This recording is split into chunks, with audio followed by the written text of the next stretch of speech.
Frontier by Maggot Moshpit, Chapter 13. Serleah, Rackham, and Feldo sat around the conference table, desperately trying to think of what to do. Feldo tapped his fingers on the table. Before long, more of those, computer says they're called celestial lights. Feldo struggled to pronounce the word. Anyway, more of them will show up to strip the ship or blow it up or something. Who knows how they think? Well, I locked the loading ramp so they can't get in as easily. Rackham was a man of action, and he slammed his paw on the table.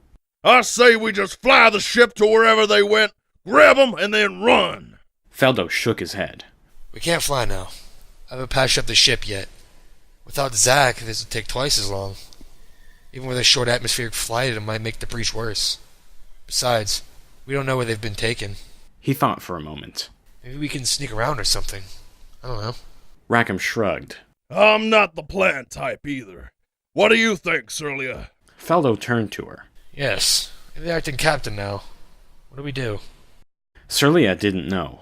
When she signed up for this, she knew she would have to give all the commands in this exact situation, and she thought she was ready, but now she drew a blank.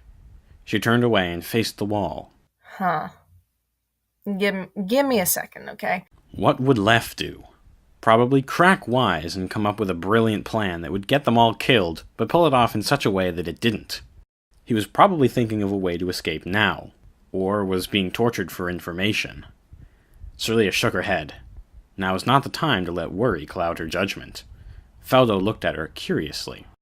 Are you alright? I'm thinking. Okay, the first order of business is to find out where they were taken and how much danger they're in. How do we do that? Well, we can't question anyone.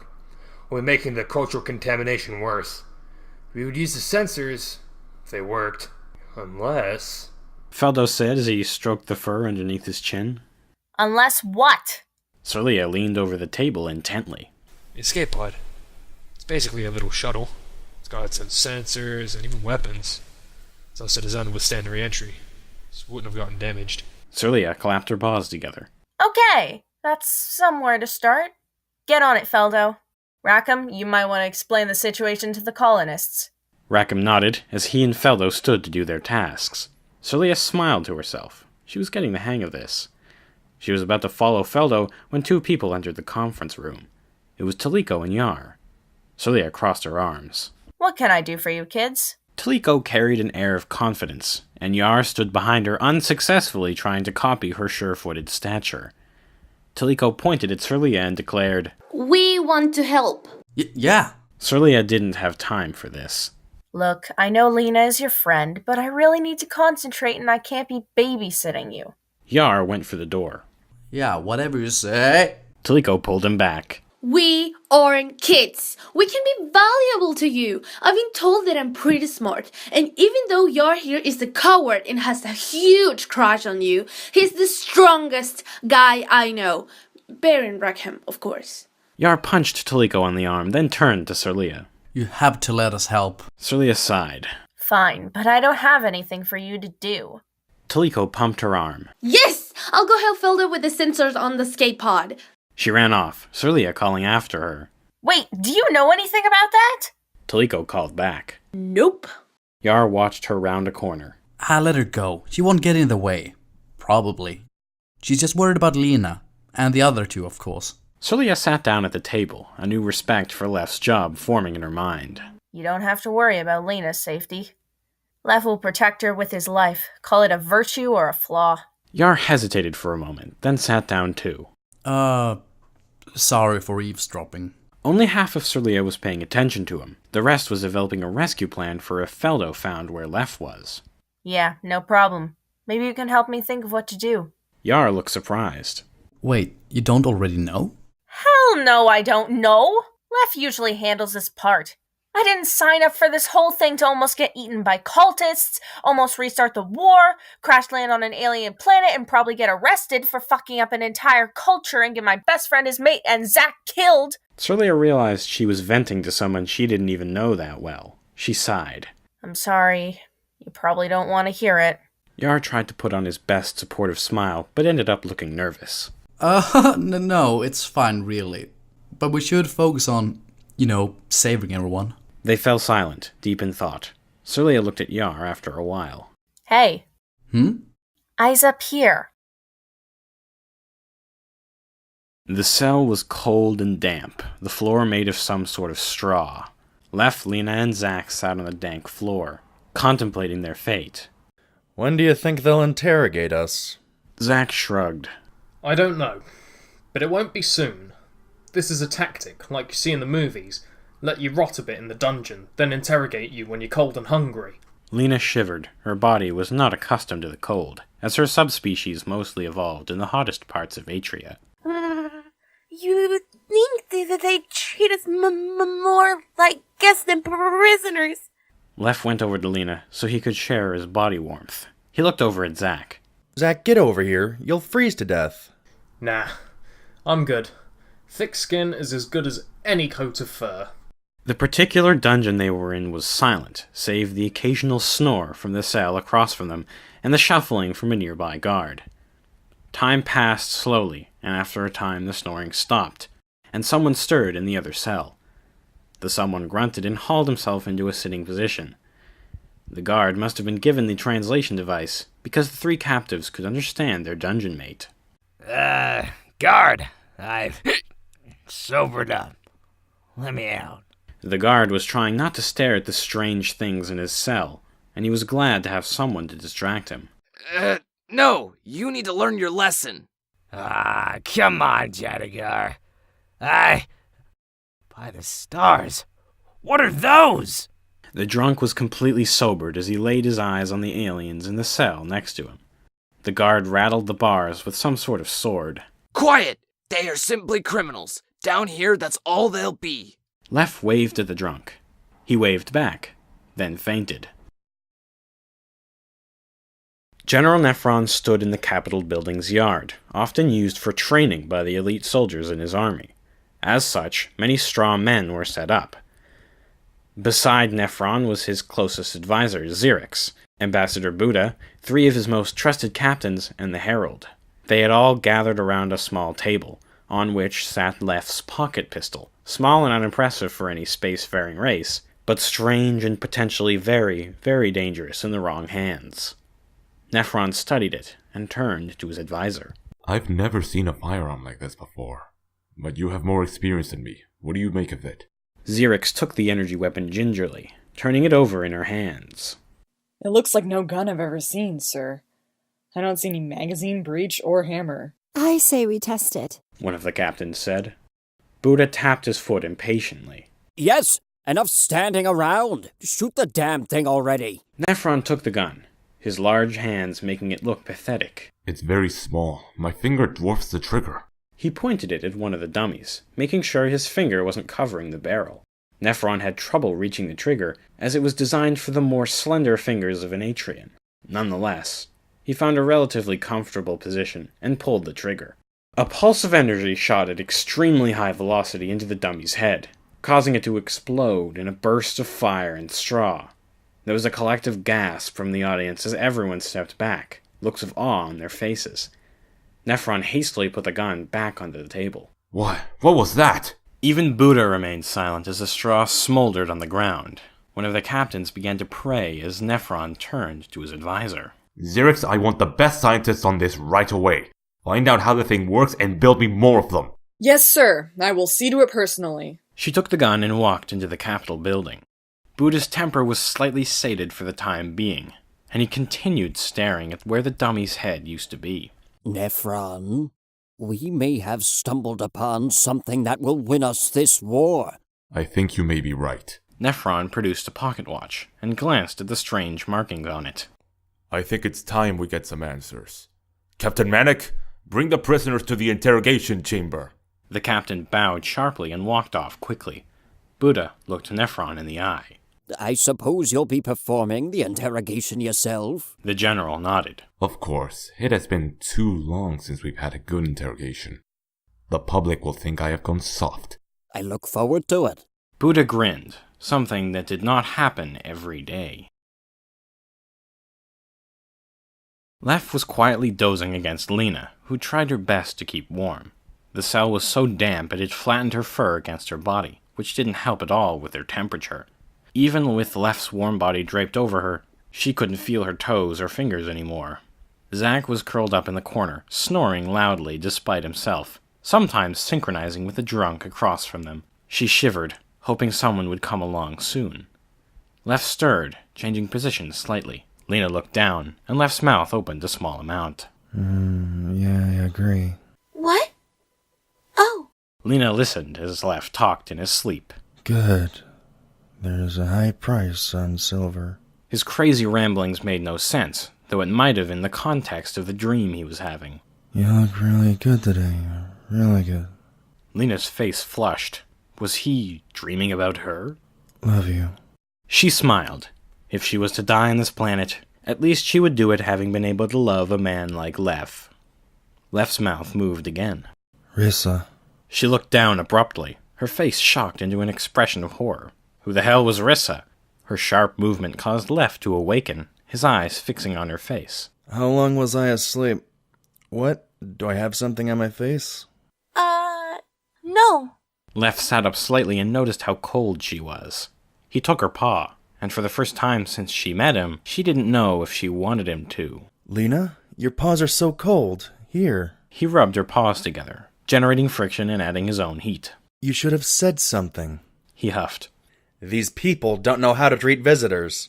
He stopped rubbing. Hey, what's the matter? She looked into his eyes. Leph? Who's Rissa? His eyes narrowed ever so slightly. How do you know that name? You talked in your sleep. Leph seemed worried. What did I say? Lena glanced away. Only her name. She lied. She's... nobody. It's not important. Lena knew she wasn't getting the whole truth.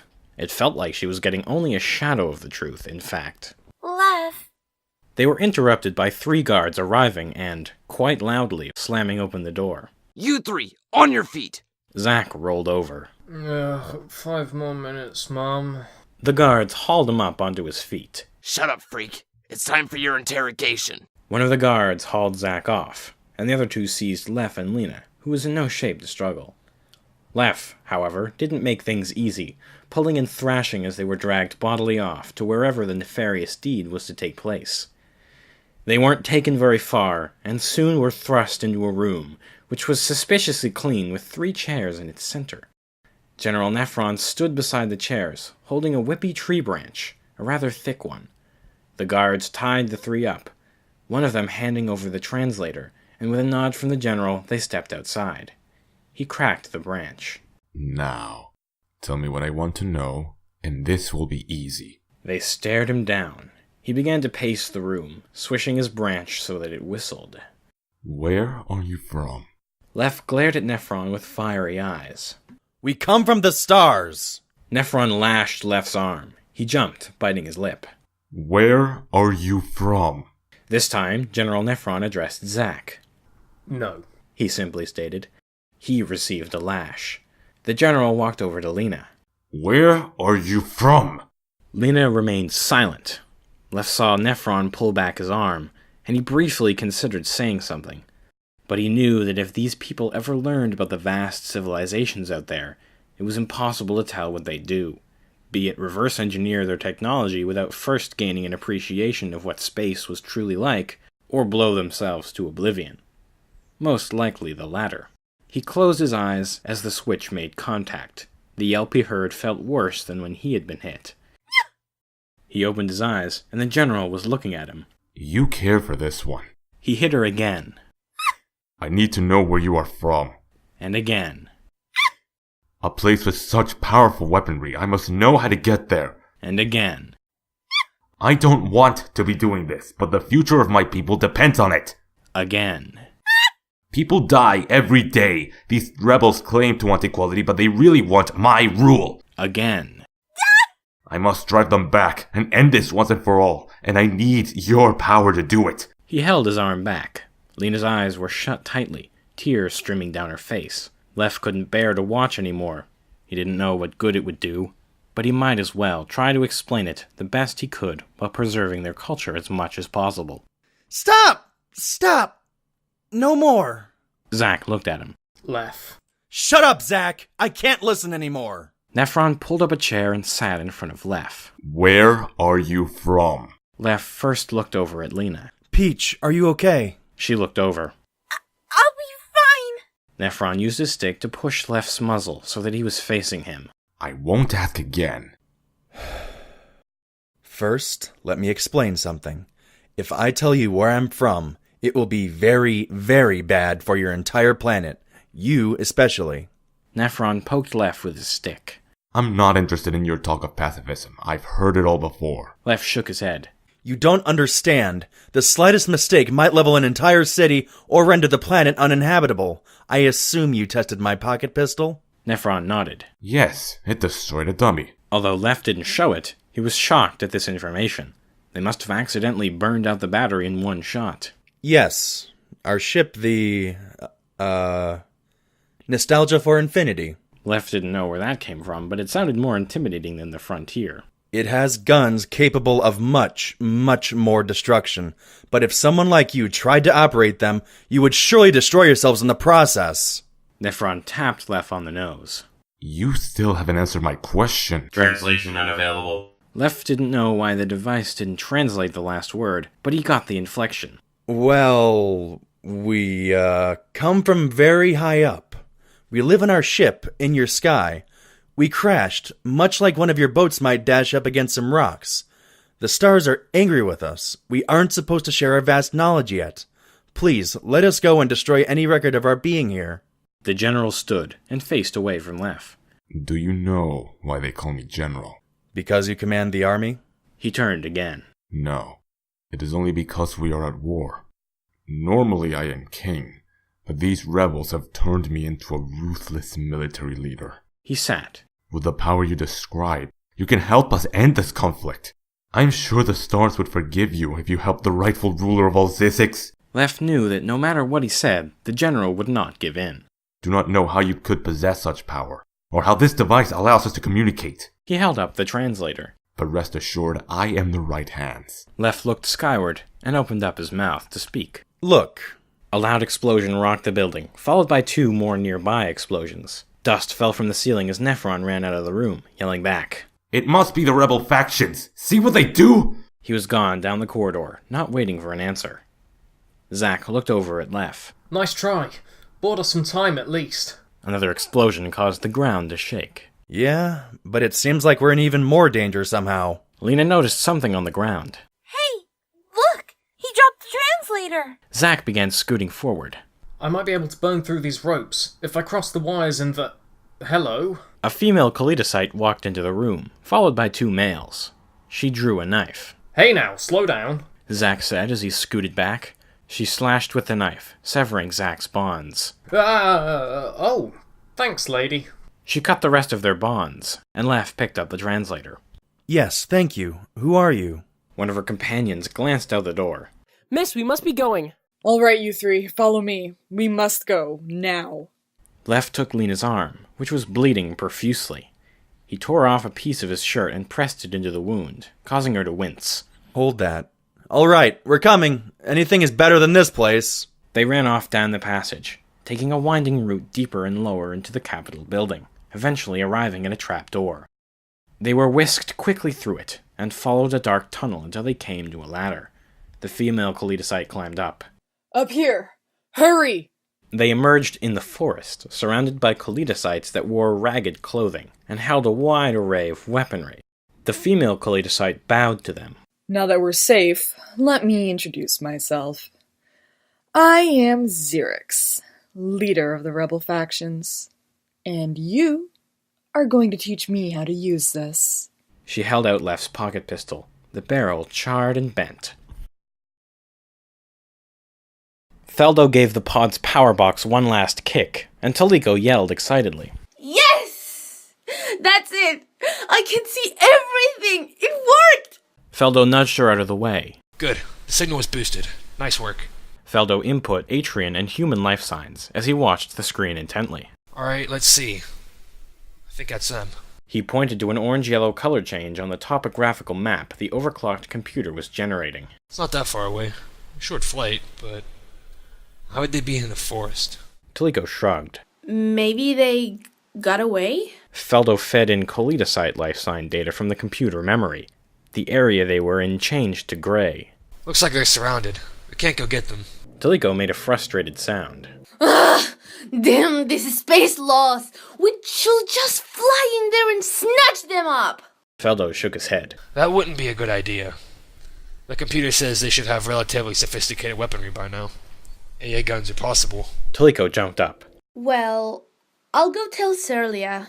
Maybe she's thought something up. Serleah and Yar were still sitting in the conference room. They had come up with a couple plans that were very risky, and neither of them thought it was worth it.